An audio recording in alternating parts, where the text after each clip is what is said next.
안녕하세요. 무지개건강 박쌤입니다. 일단 지난주에 동영상을 못 올린 거를 사과 먼저 드리겠습니다. 시간이 도저히 안 돼가지고요. 동영상을 찍질 못했습니다. 그래서 한 주가 동영상이 빠지게 됐습니다. 그래서 이번 주에는 이제 이 책을 선정을 했습니다. 어느 의사의 고백? 나는 현대의학을 믿지 않는다라는 앞전에 했던 책의 저자예요. 로버트 맨델존 박사님이죠. 의학 박사 로버트 맨델존이고요. 맨델존 박사는 전국 일간지에 연재한 대중의 의사라는 칼럼을 통해서 많은 사람들로부터 경애를 받았다. 박사는 소아과 의사로 두뇌 개발 프로젝트에 참여하여 국가의학 감독관을 맡아 활동했고 일리노이 의과대학을 비롯한 많은 학교에서 예방의학과 자연보건학 등을 가르쳤다. 그러니까 미국에서 굉장히 유명하신 의사 선생님이세요. 그 여성들은 어떻게 속고 있나 그 책이었죠. 앞에 동영상에 보시면 있을 겁니다. 그래서 그 책이 나오기 전에 이제 이 책이 먼저 나왔어요. 나는 현대의학을 믿지 않는다. 현대의학 의사인데도 근데 제가 개인적으로 이분 책을 몇 권을 읽어봤는데 이분은 정말 현대의학을 사랑하시는 분이에요. 사랑하시는 분이기 때문에 이런 충고도 과감히 하실 수 있는 것 같아요. 그래서 이 책은 되게 오래됐어요. 나온 지가 되게 오래된 책이고 우리나라 이분이 뭐 되게 나이가 많죠. 아마 지금은 세상에 안 계실 거고 이게 우리나라에 번역돼서 나온 것만 해도 꽤 오래됐어요. 이거 여긴 너무 오래돼가지고 뭐 어떻게 돼 있는지도 모를 정도로 어쨌든 간에 그래서 이 책은 굉장히 그 현대의학 의사인데도 그 굉장히 유명한 국가 프로젝트를 맡아서 장으로 대표로 했던 분인데도 아주 신랄하게 현대의학을 비판하고 계세요. 그래서 이 책을 보게 되면 이제 영 해갖고 나는 고백한다. 이제 서문이죠. 그 다음에 1장이 이제 의사가 환자를 진찰할 때 이제 여러 가지 얘기가 나오고요. 이제 챕터 2는 의사가 약을 처방할 때, 3은 의사가 메스를 잡을 때, 4는 병원에 있으면 병이 생긴다. 5는 의사가 가정에 관계할 때. 6. 죽음을 위한 의학. 7. 의사라는 사람들의 정체. 8. 예방의학이 예방하는 것. 9. 새로운 의학을 위하여 라고 해가지고 총 9장으로 이렇게 돼 있습니다. 그래서 이제 7페이지에 보게 되면 이제 책이 시작이 되는데 나는 고백한다 라고 이제 0으로 이제 시작을 합니다. 이게 첫 문구가 이겁니다. 나는 현대의학을 믿지 않는다. 더 솔직히 말하면 나는 현대의학에 반대하는 현대의학의 이단자이다. 본인도 현대의학 의사하면서도 이제 하는 거죠.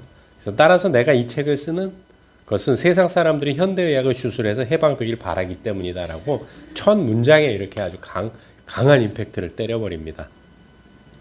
근데 이제 물론 나도 처음부터 현대의학을 믿지 않았던 것은 아니다. 믿지 않기는커녕 오히려 열렬한 신자였다. 의과대학 시절 DES라는 여성 합성 호르몬제 연구가 활발했는데 현대약을 믿고 있던 나는 이 약에 대해 조금도 의심을 품지 않았다. 그러나 20년 후 임신 중에 이 약을 투여받은 여성이 낳은 아이들에게서 자궁경부암이나 생식기 이상이 지나치게 많이 발견되었다.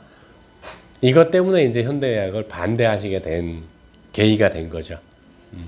이게 그래서 DES의 딸들이라는 얘기까지 나올 정도로 굉장히 심각하게 그래서 정말 생식기 쪽에 무지막지한 질병들이 생기게 됩니다. 이 약의 부작용으로.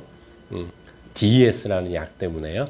이게 이제 디에스틸 스틸베스트롤이라는 약 이름인데 줄여서 DES라고 부르죠. 그래서 이제 이 임산부들이 임신했을 때 입덧을 줄여준다고 그다음에 유산을 방지한다 그래서 이 약을 어마어마하게 먹었는데 이 약을 먹은 임산부들이 출산한 아이들, 특히 딸들에게서는 생식기, 산부인과 쪽의 생식기에 아주 심각한 문제들, 그래서 불임 여성이 굉장히 많았고요. 생리를 한 달 내내 그러니까 그건 생리 수준이 아니죠. 하열 수준이죠. 이런 부작용들이 너무 많았기 때문에 이제 돌아서게 됐다라는 이제 고백을 하시는 겁니다. 연구생 시절 미숙아에 대한 산소요법이 최신 의료 설비를 자랑하는 큰 병원에서 시행되었다. 그러나 이 치료를 받은 약 90%의 미숙아에게서 약시나 실명 등 중증의 시력장애가 발생했다. 이거 미숙아 망막증이라고 하는데 이런 일들이 이제 계속 겹쳤던 거죠. 미수가 망막증이 고농도 산소의 투여로 인해 발생했다는 사실을 안 것은 그로부터 1, 2년 후의 일이었다. 그러니까 믿고 했는데 이제 이런 일들이 되게 많이 또 생긴 거죠. 그 다음에는 이제 또 이제 어떤 논문에 이제 미수가의 호흡기병에 테라마이신이라는 항생제를 사용하는 문제에 대한 것이었다. 논문 안에서 우리들은 이 약에는 부작용이 없다고 주장했다. 과연 그럴까? 하면서 그 후에 연구에서 테라마이신을 비롯한 모든 항생제는 미수가 호흡기 감염증에는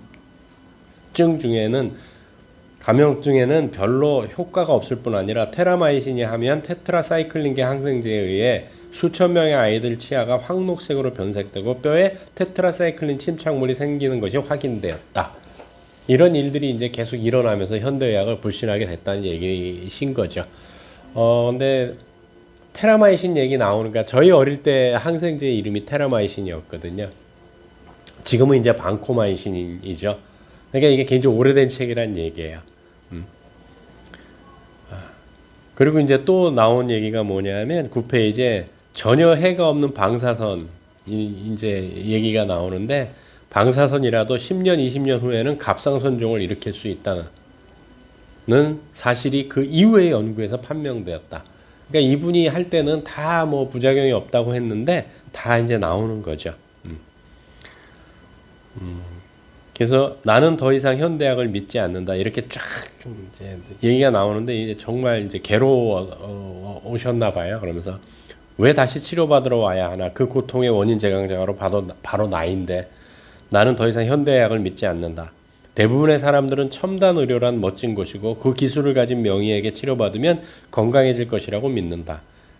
그러나 그것은 대단한 착각이다. 의료 행위의 당사자인 의사들이야말로 건강을 위협하는 가장 위험한 존재이기 때문이다. 현대의학에서 행하는 치료는 효과가 없는 경우가 많다. 효과는커녕 치료받은 뒤에 오히려 위험해지는 경우가 종종 있다. 현대의학을 구성하는 의사, 병원, 약, 의료기구의 90%가 사라지면 현대인의 건강은 당장 좋아질 것이라고 나는 확신한다라고까지 세게 말씀을 하세요. 그렇죠. 그래서 여기 이제 뭐 총 임상 결과 130만 회, 심전도 검사 73,320회, 뭐 CT 검사 7,770회, 엑스레이 검사 21만 378회, 흉부 개심 수술 2,980회, 총 수술 건수 24,368회 이렇게 이걸 자랑이라고 병원에서 막 했다는 얘기예요. 근데 이제 그거에 대해서 얘기를 하시는 거예요. 의료공장이 되어버린 병원에서 건강을 되찾은 환자가 있을 리 없다라고까지 얘기를 하십니다. 11페이지에 또 이런 얘기를 하세요. 임신부는 병원에 가지 않는 것이 좋다. 환자로 취급받을 뿐이다. 의사에게 있어 임신과 출산은 9개월에서 10개월에 걸친 병이고 임신부는 환자일 뿐이다. 정맥주사와 태아 감시장치, 각종 약물, 거기다가 필요도 없는 회음절개 같은 치료를 받고 나면 마지막에는 의료공장의 단골 상품인 제왕절개가 기다리고 있다. 감기에 걸린 사람도 병원에 안 가는 것이 좋다. 의사는 대부분 항생제를 투여하지만 항생제는 감기나 인플루엔자에 거의 효과가 없으며 오히려 그것이 원인이 되어 감기를 악화시킬 뿐이다 라고 얘기를 하세요. 정말 이거는 좀 많은 분들이 깨달으셔야 되는 부분인데 정말 안타까운 부분이 뭐냐면 감기에는 대부분 바이러스거든요. 코로나 대표적이었잖아요. 바이러스예요. 항생제는 박테리아를 잡는 거지 바이러스를 잡는 게 아닙니다. 타미플루 같이 항바이러스제가 그걸 좀 밀어주는 거죠. 딜레이 시키는 거죠. 근데 우리 아이들이 감기에 걸려서 병원 데려가면 의사 선생님이 그냥 쉬세요 하면 뭐라 그래요? 약 처방 해달라고 하죠. 예. 그 엄마들이 정신을 차리셔야 됩니다. 진짜로. 또 11페이지에 이제 건강검진은 의미 없는 행사다. 접수할 때부터 함부로 취급받다가 정작 의사에게 진찰을 받을 때는 긴장하여 혈압이 평소보다 올라가게 되고 결국 혈압을 내리기 위해 대량의 강압제를 맞고 돌아오는데 이렇게 해서 성생활에 종지부를 찍게 되는 사람들이 늘고 있다. 임포텐스는 심리적인 원인보다 이러한 강압제 등의 약물 부작용에 의한 것이 더 많다. 대한민국 남자들 끔찍하게 싫어하죠. 성생활 못하는 거.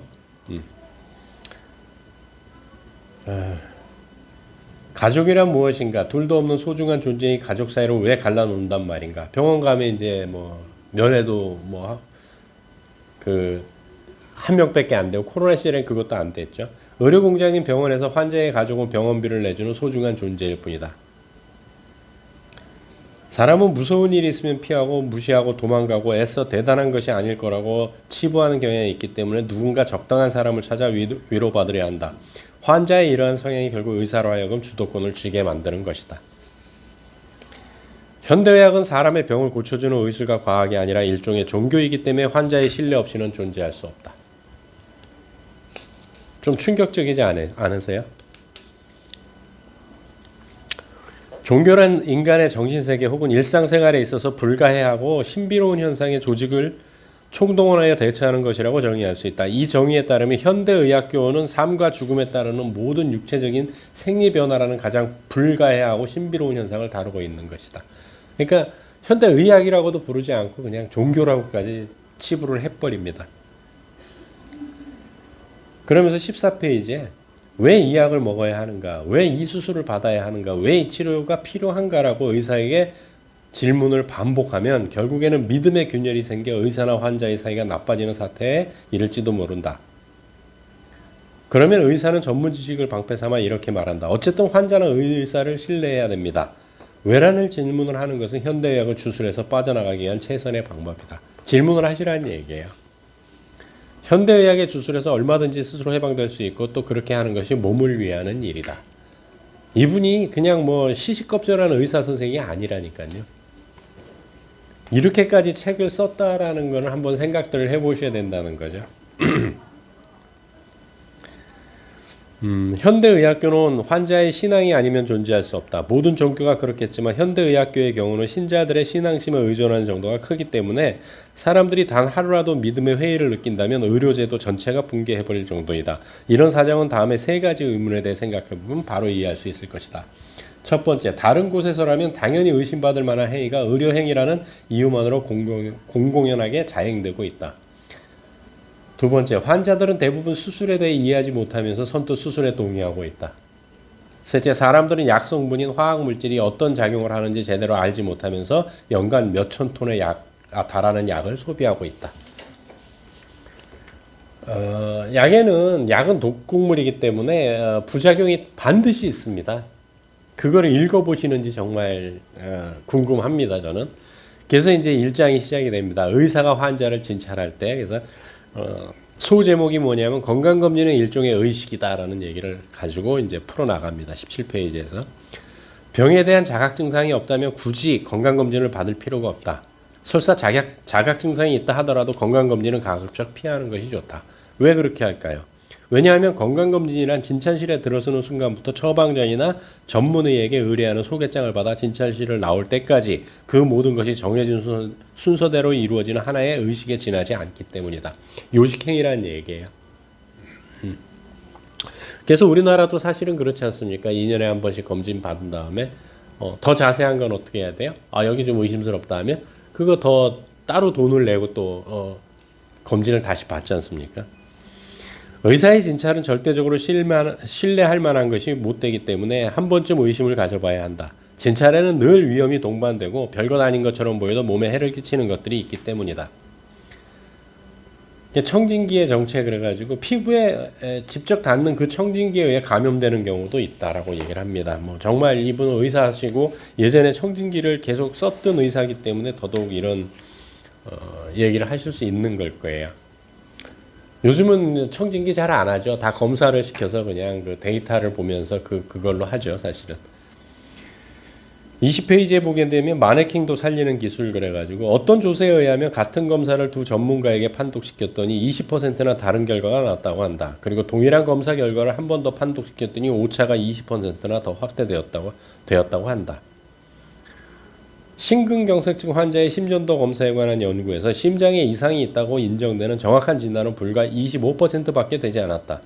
전체의 50%는 정상인지 이상이 있는지 확인하지 않은 애매한 결과밖에 얻지 못했고 나머지 25%는 전혀 이상 없음이라는 잘못된 결과가 나왔다. 건강하고 정상인 사람의 심전도 기록의 과반수를 중증이라고 오독했다는 보고마저도 있다. 요즘은 그렇지 않겠지만 옛날엔 그랬나 봅니다. 21페이지에 또 아주 대개 이제 지금은 이제 전뇌증이라고 하죠. 네, 이 책에는 이제 이런 보고가 있다. 간질 진단을 받은 환자의 20%가 뇌 파도에 전혀 이상을 나타내지 않는 반면 정상인의 15%에서 20%가 이상을 나타냈다는 것이다. 뇌 활동 상태를 측정하는 수단으로 뇌파 검사를 신뢰할 수 있는지 없는지를 조사하기 위해 어떤 연구자가 마네킹의 머리에 젤리를 넣어 뇌파계를 접속시켜 보았다. 그랬더니 살아있다라는 결과가 나왔다고 한다. 마네킹 머릿속에다가 넣었는데도 그 뇌가 살아있다라고 결과가 나왔답니다. 또 엑스레이에 관한 의식 23페이지에 소아 백혈병이 태아 때의 치료 피폭, 즉 엑스레이와 깊은 관련이 있다는 것이 이미 실증되었지만 의사들은 그러한 걱정은 전혀 하지 않는다. 갑상선 암은 치과 의사에게 엑스레이 검사를 10회 정도 받는 방사선 양보다도 적은 양의 피폭으로도 발생할 수 있다. 치과에 가면 전부 치열 찍지 않습니까? 저도 이제 예전에 이게 빼느라고 그냥 저는 발치를 해버리고 끝냈는데 꼭 치열을 찍더라고요. 그래서 그랬어요.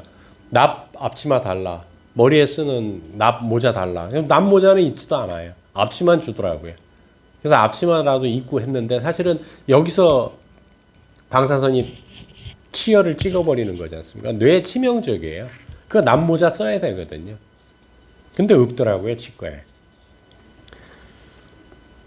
이미 몇몇의 과학자가 미국 의회에서 이렇게 경고한 바 있다. 아무리 적은 양의 방사선이라도 인체에 비추게 되면 유전자를 손상시키고 현 세대뿐만 아니라 그 이후의 여러 세대에 걸쳐 큰 영향을 미칠 우려가 있다. 엑스레이는 당뇨병, 심장병, 뇌졸중, 고혈압, 백내장 같은 나이가 들수록 걸리기 쉬운 병의 원인이 된다라고 써져 있습니다. 근데 지금 엑스레이보다 더 무서운 게 뭐예요? CT죠. 통 안에 들어가서 찍는 거. 그거는 2차 대전 때 히로시마 원폭의 30배의 피폭량이라고 생각을 하시면 됩니다. 24페이지에 병원이나 진료소, 치과에서 받은 의료 피폭이 직접적인 사인으로 보이는 사망자의 수가 매년 4,000명이 넘는 것으로 추정되고 있다. 이러한 사망과 병에 의한 고통은 얼마든지 피할 수 있는 것이었다. 맘모그라피, 이건 유방 엑스레이 촬영하는 건데요. 맘모그라피라는 유방암 검사의 진단이 정확도가 부족하다는 것은 실습을 받은 의사도 그렇지 않은 의사도 하나같이 동의하고 있는 사실이다. 맘모그라피가 유방암을 발견하는 이상으로 유방암을 일으키고 있다는 과학적 증거가 활자화되어 빈번히 출판되고 있는데도 말이다. 그거 아주 굉장히 세게 눌러가지고 그게 뭐 암세포가 더 터져서 여기저기로 번진다는 얘기도 있었습니다. 사실은. 26페이지에 점의 의식과 신의 계시라는 제목으로 일찍이 미국 질병대책센터는 전국의 검사실에서 발생한 실수에 관한 조사 결과를 발표했다. 1975년도의 자료에 따르면 검사 실수가 발생한 비율이 평균 25%가 넘는데 그 내용은 다음과 같다. 세포검사 10에서 40%, 임상생리검사 30에서 50%, 혈액형 검사 12%에서 18%, 혈액검사, 헤모글로빈하고 혈청전해질 검사는 20%에서 30%가 검사 실수를 했답니다. 의료검사의 결과라는 것은 부정확하기 짝이 없는 것이다. 검사는 점의 의식, 우리가 점보로 다닌다고 하잖아요. 점의 의식, 결과는 신의 계시인 것이다. 검사 결과는 의과대학 점술가와 신들의 기분에 따라 의해 크게 좌우되며 설사 신들의 좋은 기분 덕에 기적적으로 바른 결과가 나오더라도 의사가 그것을 잘못 진단할 위험성이 아직 남아있다.